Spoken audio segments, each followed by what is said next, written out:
Midday with Howie Lim on Money FM 89.3.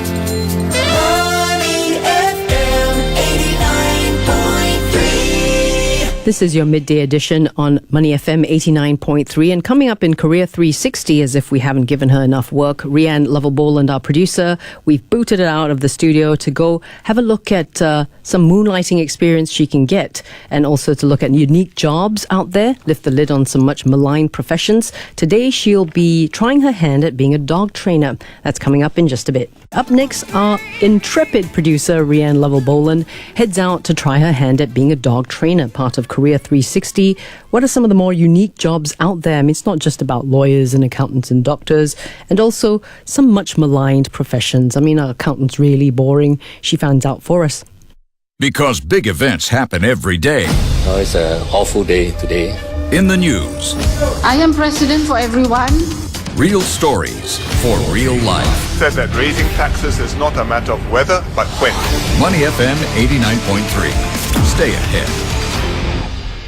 Good afternoon, this is Rianne's side gig on Money FM 89.3.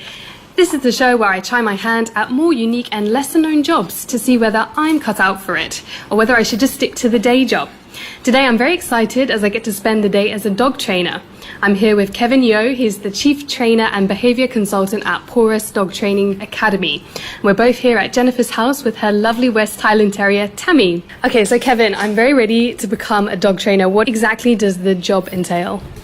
I think the job entails more than just working with dogs. Okay, it entails having a passion for teaching people, making sure that they are set up for success with their animals. But more importantly, you have to be passionate about creating a strong bond between pet owners and their animals. So I would say a lot of the hard work comes from within the home. Okay, so Jennifer, can I ask you why originally when you got Tammy did you want to have a dog trainer in your life? Before Tammy, I actually had another West Highland Terrier, affectionately called Muffy. Unfortunately, she passed away in October last year. So with Muffy, I have to admit that as an owner to Muffy, I think I failed her in the sense that I didn't give her proper training. So if I try to get her to sit, she will just look at me and says, I don't understand you. So she's down all the time. So she never sat.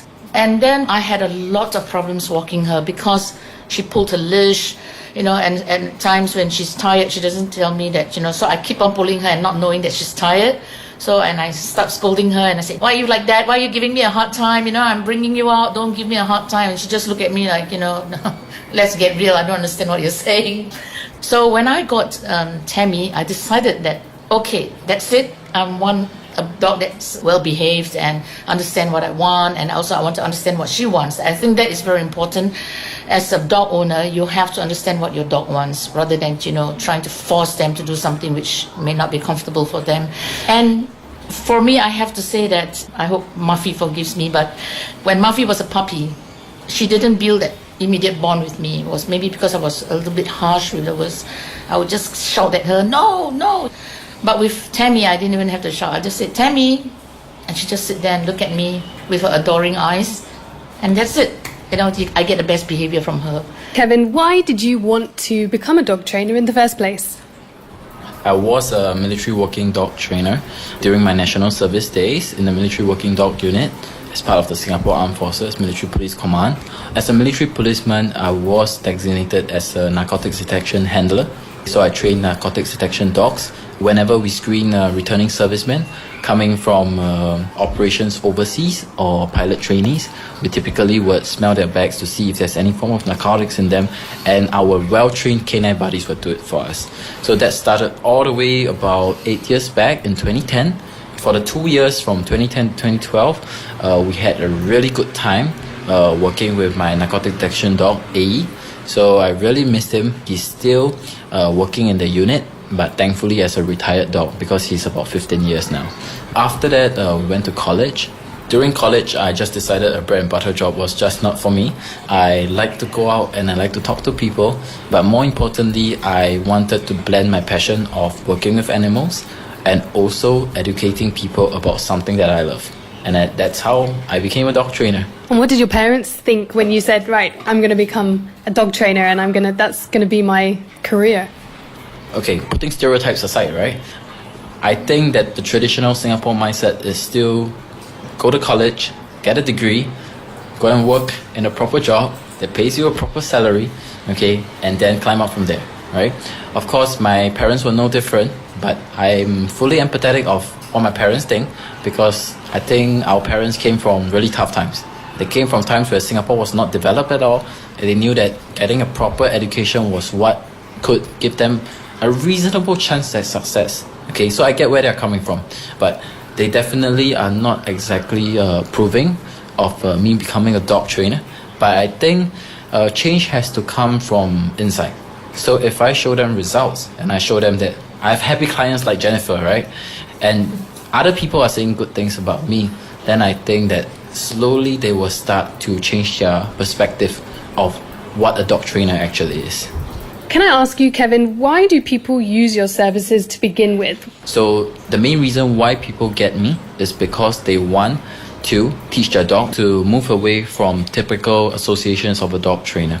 Typical associations of a dog trainer is just akin to like being a plumber. If my tap is leaking, I call the plumber to come and fix my tap. Okay, so in the past, people think of a dog trainer as a problem solver. And we realize that the way that this is being interacted is more reactive rather than proactive. But what we want to emphasize and teach pet owners is that it's much better to be proactive than to be reactive. Not only do we save a lot of time and money, we also get to build a very strong bond with our dog. So the main reason why people get me is because they want to teach their dog the force-free, science-based and positive reinforcement way of dog training. Most of the time, clicker training becomes a way of life, not just in interacting with their dogs, but also interacting with people in the house as well. Very soon, their old habits will start to go away. They'll no longer use physical punishes. They will start to wean away from that. They will use more praise. They will use more encouragement in their life instead. And I'll say that enhances their life on a whole. So moving on to more about Porus and the business side of what being a dog trainer is all about. Actually, you studied business administration, so was it always the plan for you to own your own business? I think that studying business administration at the National University of Singapore definitely gave me, I would say, an impetus to start my own business. So, in fact, Porus started all the way in 2014 when I was in my second year of college. So how has business grown since then? When we first started Porus in 2014, we did a lot less of training. We did more of selling of pet supplies and also pet health consultations. So we basically consulted with pet parents about the state of their pet's health, what's suitable for them in terms of pet food, supplements, shampoo, etc. Okay, and we also did delivery to their place. So I think the business has shifted quite a bit towards training and grooming services. I myself provide training services, but my partner, Jesslyn, provides pet grooming services in the form of mobile house call appointments. It has really changed quite a bit. Is it just the two of you, or do you employ anyone else? Right now, it's just the two of us running the entire gig. Being a dog trainer, I have to put on many caps at once. I'm first a dog trainer, second a service provider, and third thing, I'm a business owner. So there are many things that I have responsibilities as, which I have to account for. But of course, we have to spend the appropriate amount of time such that we do each part of our job really well. All right, Kevin, so I've heard so much about what it's like to be a dog trainer. So now I think it's time for me to try it out for real. Oh, you were dreaming of what? Were you dreaming of a big bone, sweetheart? A big beef bone? This is Rianne. Hello. Hi, Tammy. Oh, very gorgeous, lovely white fur, and she's very excited, isn't she? Yeah. How old is she? 6 months. She's only maybe arm's length, very short. Is she expected to grow much bigger? I think not really much bigger, but probably heavier. So you're going to show me how you respond to clicker training? Yes. Yes. Okay, Timmy, go. So the very first thing, before you even start to attempt to feed a dog a proper treat, it's probably best to do human and human exercises so we can get our clicker mechanics nice and clean. So we are teaching the dog consistent message all along. So the first thing you have to practice is you need to learn to deliver the macaroni into the cup and then return your hand back to your lap. I just explained that there's a plastic cup, there is a little paper plate, and I'm just transferring little tiny pieces of macaroni into the cup. That's right. So that is the basics of how we can do treat delivery. Okay, the next thing you need to have is you of course need to equip yourself with a clicker, right? Okay. Can you tell me exactly what is the theory behind clicker training? Okay, the theory behind clicker training is basically if you click, it's gonna predict that a treat is gonna come. So it's letting your dog know that yes, that's right, you've done what I want, and I'm gonna give you a treat. So the click acts as more of, scientifically speaking, a condition or secondary reinforcer. So that's the technical term for it. Some people use things like bridging stimulus in the sense that it bridges the time gap between the behavior and also the deliverance of the treat. So it gives us a little bit of time to go and reach into our treat pouch and deliver the treat, because we can do it instantaneously, right? Even I can do it, okay? So the clicker helps to resolve our human flaws, okay? It helps to also clarify the message, which is, yes, that's right.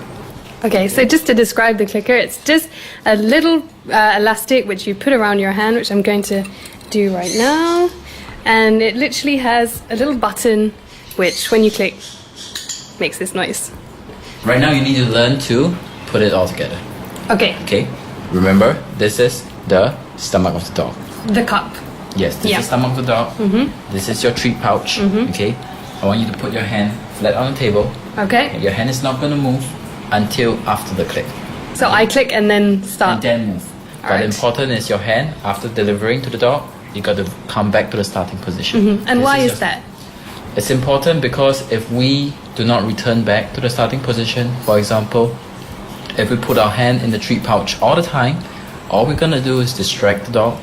We're gonna distract the dog in that I'm circling around in this pouch full of yummy and delicious treats. Whereas the message we're trying to send is focus on me, see what I'm doing, do something that earns you a click and a treat. Okay. So that's clean clicker mechanics. Okay, Okay. so start with a click. Yes, that's right. Good.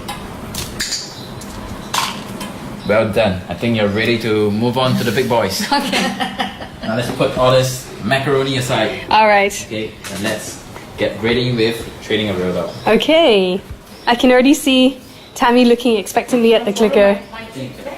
So this is the treat bag. I'm having it around my. You're going to use stomach. the left hand to give the treat. Okay. Okay. So literally, I just have a little pocket of treats attached to my waist, and it's just next to my left hand, and in my right hand I have the clicker. So before we start, remember when we start a training session, we have to say the signal to start, which is the starting cue. Let's play. And when I say whenever you're ready, you're gonna tell the dog all done, and you're gonna praise the dog heavily. Okay. Are you clear? Yep, clear. Okay, Whenever you're ready, you can begin with the starting words. let's play. So now what do I do? So we are looking for the dog getting into a sit. So tell the dog to sit. Tammy, sit. Well done.